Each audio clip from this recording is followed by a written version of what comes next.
Hello, today we're going to be going over the Coleman. It's a 2021 202 RD, and we are going to be starting right up front here with our tongue jack. Basically with the tongue jack, this is how we're going to be leveling the camper from front to back. This is also how you get on and off the tow vehicle, but you're going to be using your switches right up here. This guy here to raise it, this one here to lower it. The other switch here is just the light, so if you had to hook up at night, you can see. I do always like to recommend before unhooking from the tow vehicle, you do want to make sure you're level from side to side first. You can use a carpenter's level right inside the doorway, or they have little stick-on levels that you can buy that goes on the front and on the side of your coach. But you do want to make sure you're level from side to side by either putting some blocks down and then use the tow vehicle to roll onto them. Once you are level from side to side, that's when you would unhook from the tow vehicle, make sure everything is unhooked, and then pull forward and then level front to back using the tongue jack. Once you're good from side to side and front to back, then that's when you're going to lower your stabilizer jacks. They're located on each corner of the camper. It is a 3/4 socket. I tell you that because it's a lot easier to put it on a drill to lower them. It does have the manual crank in case you feel like working out. They do also provide a manual crank for the tongue jack, so if something was to happen to the tongue jack, you have a way to operate it as well. Next, we're going to have our propane tanks. You got two 20-pound tanks that are both full, minus what we use to test the propane system with. But then this guy here on the back is going to be your regulator. Basically, this guy here will tell you what tank you're using with this knob up here. But this little window here shows you when you have propane flow. It will be green.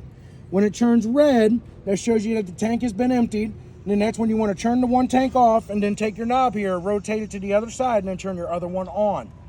I always like to recommend having on one at a time, so that way you know when one of the canisters is empty.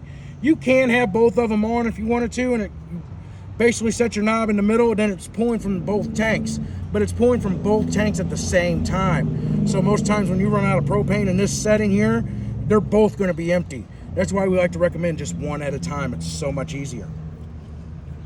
Back behind here is where our battery is located, 24 series deep cycle marine RV style battery.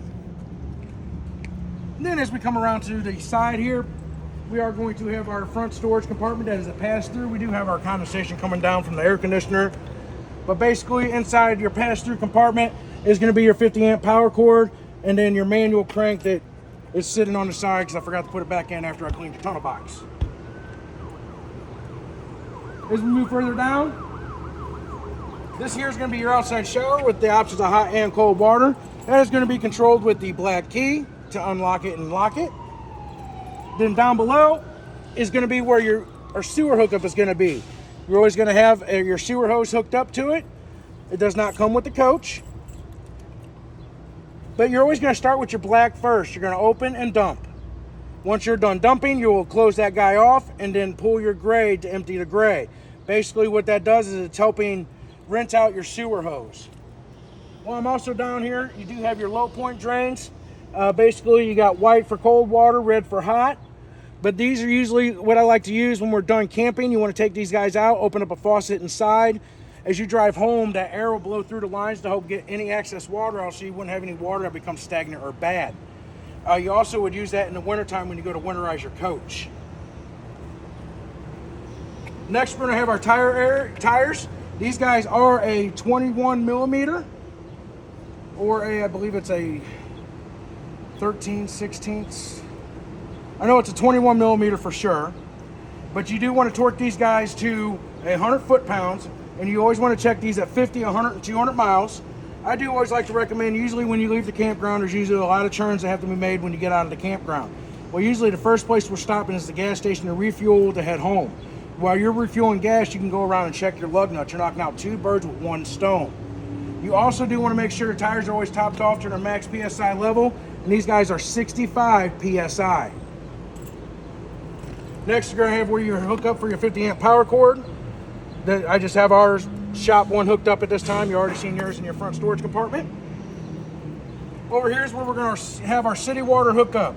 So with this guy, it is always recommended you want to have a pressure regulator on the water spigot. From there, your options of an inline water filter, and then your blue or white water drinking hose. And then you'll hook up to here, you'll turn it on. If the water heater is empty, you won't get no water from the hot side till the tank has been filled, but you'll get cold right away. Next is where you would fill the fresh water tanks, so pretty much portable water you would take with you. With this guy, it's gravity fed. You just fill it. You do want to read the monitor panel inside, but just stick the hose in and let it fill. The drain for him is going to be located right behind our tire back here, and it's just got a churn handle. Steal the camera from the camera lady so you guys can kind of see where that is located right there. As you see, I got it in the open position right now because I was draining the excess water out from when I was testing the system. Next, we're going to have our water heater down here. Basically, this is going to be your pressure relief valve. Basically, you're relieving the pressure when you go to take this guy out down here at the bottom. This is your anno rod.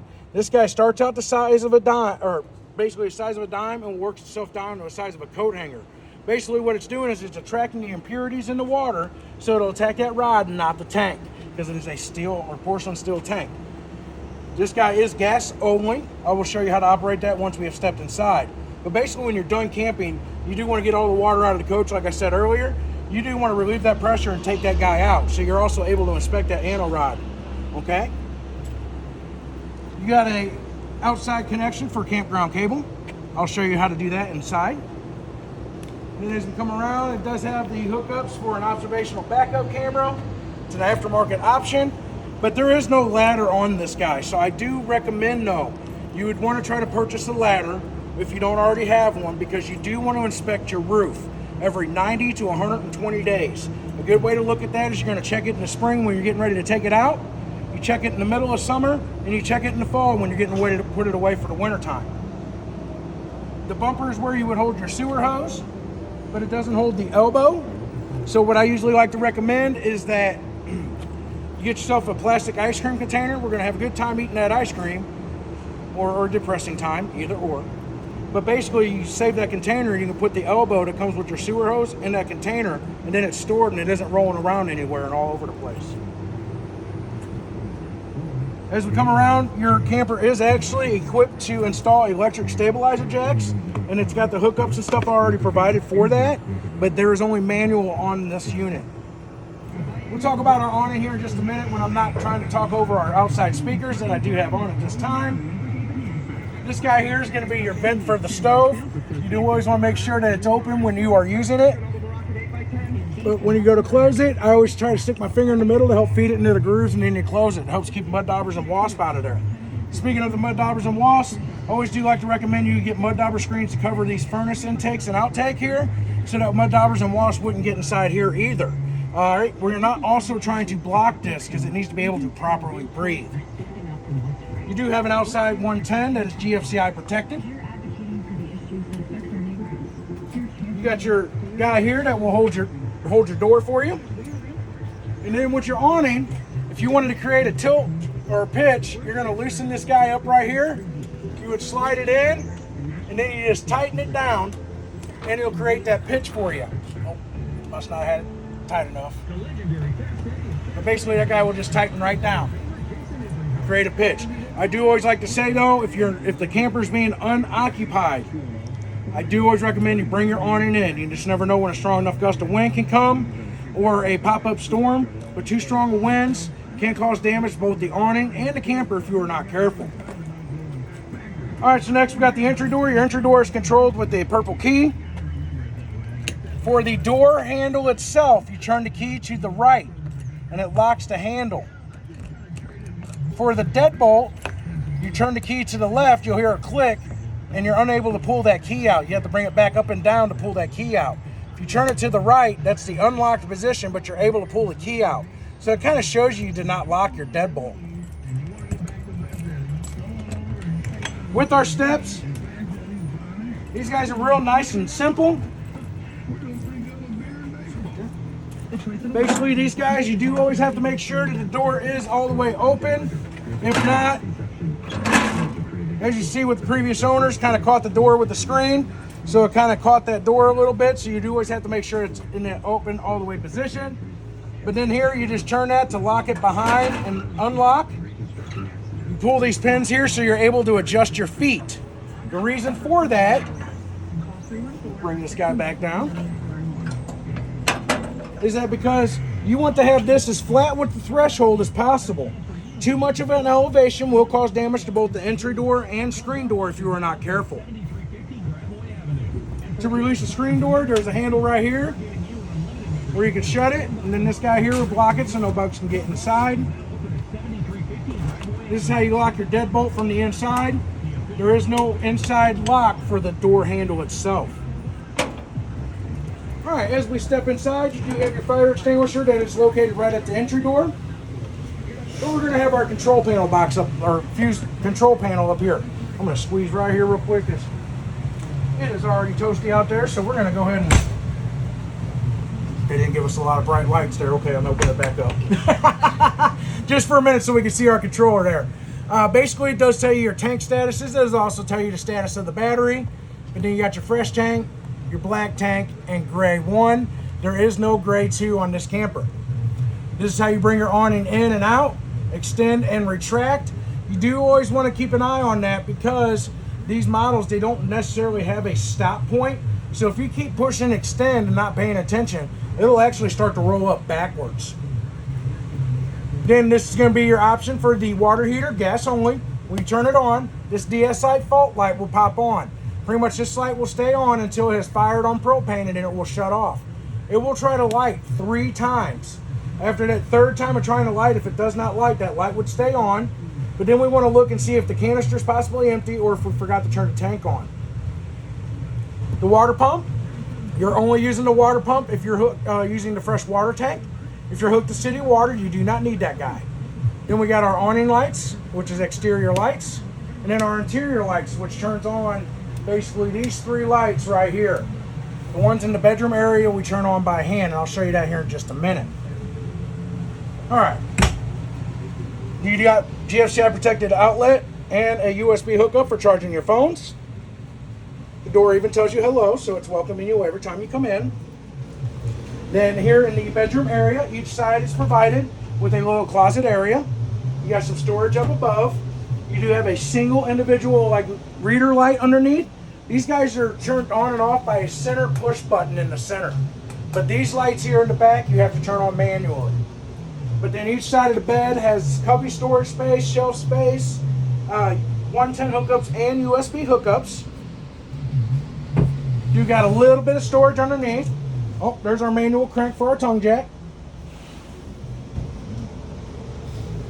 Then as we come around here, this is going to be their controls for the furnace. We are not turning that guy on right now. No, it's going to be 86 degrees. Without the heat index. Exactly. But basically, you'll feel a click. When you go to turn this off or turn it on, you'll feel a click. When you go to turn it off, you'll slide it all the way in and feel a click. And then it kind of has a gauge in here to read. It's actually still above 80 in here. It was maxed out at 90 when I came to turn the air conditioner on. And it's what, 9:30? It's 9:30 in the morning. Down below is going to be where our propane/carbon monoxide detector is located. It is recommended you test this guy every 9 to 14 days. And to do so, you're just going to simply push this little button right here to perform the test. And this model should have a different beep.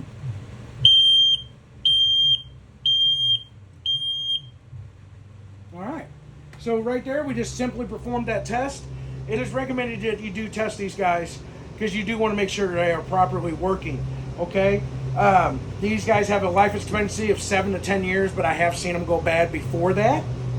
Nice thing about this model is I believe they actually have the manufacturer date on this guy right on front. Most of some models, you actually have to remove it to look at the expiration date on those guys.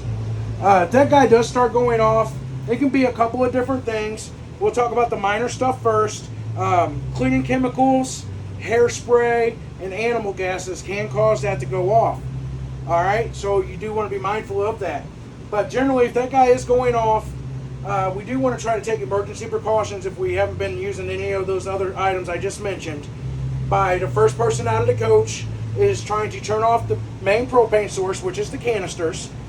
The second person out is trying to open some door or the windows and leave the door open so that it can air out. We're not trying to turn on vent fans or anything along those lines, okay? Then we're going to get 50 feet away for 15 minutes. After that point, one person's going to come in the coach and they're going to come check the stove. All right, I'm going to jump ahead just real quick. The reason why is because somebody could be leaning up against this and actually potentially when you're pushing this in, it's releasing the propane into the coach. But it could also accidentally turn the knobs. I've actually done it before in demonstrations. So you just always got to be mindful. If that's the case, good. You know, things happen. It sometimes can just happen that they get bumped and churned. Okay, so just be mindful. All right, but if it is not the stove, but you turn it on, you know, you turn the propane back on, it does start going off again. The only other place that propane actually comes inside of your camper is the furnace. The stove and the furnace are two places that propane actually is hooked up inside your coach. The water heater is hooked up outside. All right, and then in this area here is going to be where our bathroom is. There is a light switch right here on the side to turn that on. But basically inside we're going to have our shower with your hot and cold water. It does have a button on it to reduce the flow of water for when you're taking your shower, because the water heater is only 6 gallons. The average American uses 38 gallons of just hot water when they take a shower.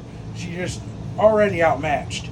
That switch there is to try to help you get the best and the most out of your hot water. The previous owner did take the hooks and the shower curtain, so that is something that would have to get purchased by by you guys. But then we got our sink here, hot and cold water as usual. This guy here is your toilet paper holder. This guy just basically just sits right there. They give you a little cubby box. They had an empty tissue box sitting in here. This is where your GFCI is located. So if for some reason some outlets in the coach are not working and they are GFCI protected, come and make sure this guy has not been tripped. And then with our toilet, whenever you go to use your toilet, you would lightly press on the pedestal to add water to the toilet. And then from there you can do your business. Press all the way down to flush. You do always want to make sure that you use a chemical when you're first getting ready to use this guy, either the liquids or the pouches. I do always recommend, if you use pouches, make sure you put some water in the bowl of the toilet first and put the pouch in there. Make sure you see that pouch dissolve. I have actually seen those pouches where they have not dissolved and you go to empty a tank and the pouch just comes out with it, with the chemicals still inside. If you go to use the liquid, I always recommend either putting a shot glass in here or just do what a cooking terminology is, just count 1, 2. But basically 2 ounces will treat up to a 40-gallon tank. All right. Oh, and then you do have your vent fan that was located above the shower area. Twist handle to open it up and push button to turn it on.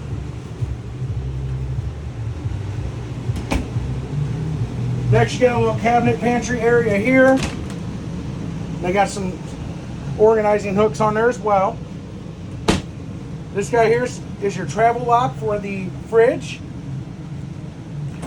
When you go to turn this guy on, your switch is going to be located right here, and then you would just turn to what you want it to do. Oh, sorry. And then you got your freezer up here as well. Stick that guy back there. Try to help keep it clean, or keep it smelling good. You got a little phone holder right here for some of the smaller phones. I don't know if that would hold a lot of the newer phones because they're a little wider. But then you got storage up above. You got a reader here. These windows here is your fire exit window with the red handle. So basically you would just pull this and it will slide open, slide your screen back, and get out if you could not make your way to the entry door. This guy here also folds into a bed just by lifting and dropping down. But this is also, I'm going to try to do this where I can show you guys, is where you're going to winterize your coach. So, like I said, this is where it's going to be a little tricky to try to show you guys this. But basically you got 2 valves here, one on top and one on the bottom for your water heater. But basically when you go to winterize, you're going to turn both lines like so. So basically the antifreeze will come through this white line back here and not go into the water heater. Then you'll have another one that's right here connected for this hose here that goes into your jugs of antifreeze. You'll turn that valve, and then I thought there was, okay, there is not a second one. That's on the other camper I'm working on. Then from there you'll turn your pump on and winterize your coach. As long as you have all the majority of the water out of your coach, you can usually get by with winterizing this guy with probably about 2 gallons, maybe 2.5 gallons of antifreeze will actually winterize this coach. Maybe even less because the water lines doesn't actually go all the way to the front of the coach. They do have a little shelf up here. There is no sides, so I do not recommend putting something up here because as soon as you go to turn, it's liable to slide right off. But it'll be a nice little spice rack. Just kind of thinking off the top of my head. Over here, they did leave the mount for a TV, and the screws and all that is actually located in a bag right here in this guy right here.